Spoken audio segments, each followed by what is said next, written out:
नवरात्रि में महाअष्टमी का विशेष महत्व क्यों है? अष्टमी को आठम या अठमी भी कहते हैं। नवरात्रि की अष्टमी को महाअष्टमी या दुर्गाष्टमी कहते हैं, जो कि बहुत ही महत्वपूर्ण होती है। इस दिन माता के 8वें रूप महागौरी की पूजा और आराधना की जाती है। आओ जानते हैं कि महाअष्टमी का क्या है विशेष महत्व। 1. नवरात्रि के 8वें दिन की देवी मां महागौरी है। मां गौरी का वाहन बैल और उनका शस्त्र त्रिशूल है। परम कृपालु मां महागौरी कठिन तपस्या कर गौरवर्ण को प्राप्त कर भगवती महागौरी के नाम से संपूर्ण विश्व में विख्यात हुई। भगवती महागौरी की आराधना सभी मनोवांछित कामना को पूर्ण करने वाली और भक्तों को अभय, रूप व सौंदर्य प्रदान करने वाली है, अर्थात शरीर में उत्पन्न नाना प्रकार के विष व्याधियों का अंत कर जीवन को सुख समृद्धि व आरोग्यता से पूर्ण करती है। 2. कलावती नाम की यह तिथि जया संज्ञक है। मंगलवार की अष्टमी सिद्धिदा और बुधवार की मृत्युदा होती है। इसकी दिशा ईशान है। ईशान में शिव सहित सभी देवताओं का निवास है, इसलिए इस अष्टमी का महत्व अधिक है। ये तिथि परम कल्याणकारी, पवित्र, सुख को देने वाली और धर्म की वृद्धि करने वाली है। 3. अधिकतर घरों में अष्टमी की पूजा होती है। देव, दानव, राक्षस, गंधर्व, नाग, यक्ष, किन्नर, मनुष्य आदि सभी अष्टमी और नवमी को ही पूजते हैं। 4. कथाओं के अनुसार इसी तिथि को मां ने चंडमुंड राक्षसों का संहार किया था। 5. नवरात्रि में महाअष्टमी का व्रत रखने का खास महत्व है। मान्यता अनुसार इस दिन निर्जला व्रत रखने से बच्चे दीर्घायु होते हैं। 6. अष्टमी के दिन सुहागन औरतें अपने अचल सुहाग के लिए मां गौरी को लाल चुनरी जरूर चढ़ाती हैं। 7. अष्टमी के दिन कुल देवी की पूजा के साथ ही मां काली, दक्षिण काली, भद्रकाली और महाकाली की भी आराधना की जाती है। माता महागौरी अन्नपूर्णा का रूप है। इस दिन माता अन्नपूर्णा की भी पूजा होती है, इसलिए अष्टमी के दिन कन्या भोज और ब्राह्मणों को भोजन कराया जाता है।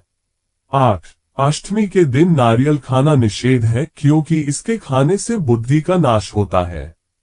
इसके आंवला तिल का तेल, लाल रंग का साग तथा कांसे के पात्र में भोजन करना निषेध है। माता को नारियल का भोग लगा सकते हैं। कई जगह कद्दू और लौकी का भी निषेध माना गया है, क्योंकि यह माता के लिए बलि के रूप में चढ़ता है। 9. यदि अष्टमी को पारायण कर रहे हैं तो विविध प्रकार से महागौरी का पूजन कर भजन, कीर्तन, नृत्यादि उत्सव मनाना चाहिए। विविध प्रकार से पूजा हवन कर 9 कन्याओं को भोजन खिलाना चाहिए और हलवा आदि प्रसाद वितरित करना चाहिए। माता को अर्पित करें ये 1. खीर 2. मालपुए 3. मीठा हलवा 4. पूरन पोठाई 5. केले 6. नारियल 7. मिष्ठान 8. घेवर 9. घी शहद और 10. तिल और गुड़ 10. मां भगवती का पूजन अष्टमी को करने से कष्ट, दुख मिट जाते हैं और शत्रुओं पर विजय प्राप्त होती। मां की शास्त्रीय पद्धति से पूजा करने वाले सभी रोगों से मुक्त हो जाते हैं और धन वैभव संपन्न होते हैं।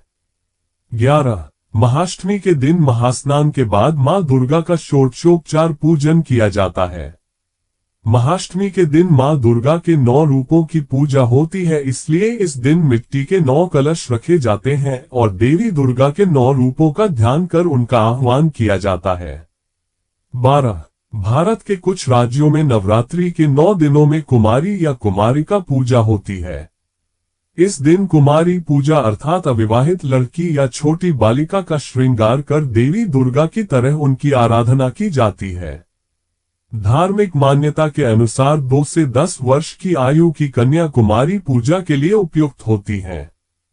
कुमारी पूजा में ये बालिकाएं देवी दुर्गा के विभिन्न रूपों को दर्शाती हैं। कुमारिका, त्रिमूर्ति, कल्याणी, रोहिणी, काली, चंडिका, शंभावी, दुर्गा और भद्रा।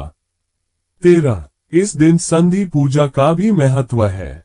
ये पूजा अष्टमी और नवमी दोनों दिन चलती है। इस पूजा में अष्टमी समाप्त होने के अंतिम 24 मिनट और नवमी प्रारंभ होने के शुरुआती 24 मिनट के समय को संधि काल कहते हैं।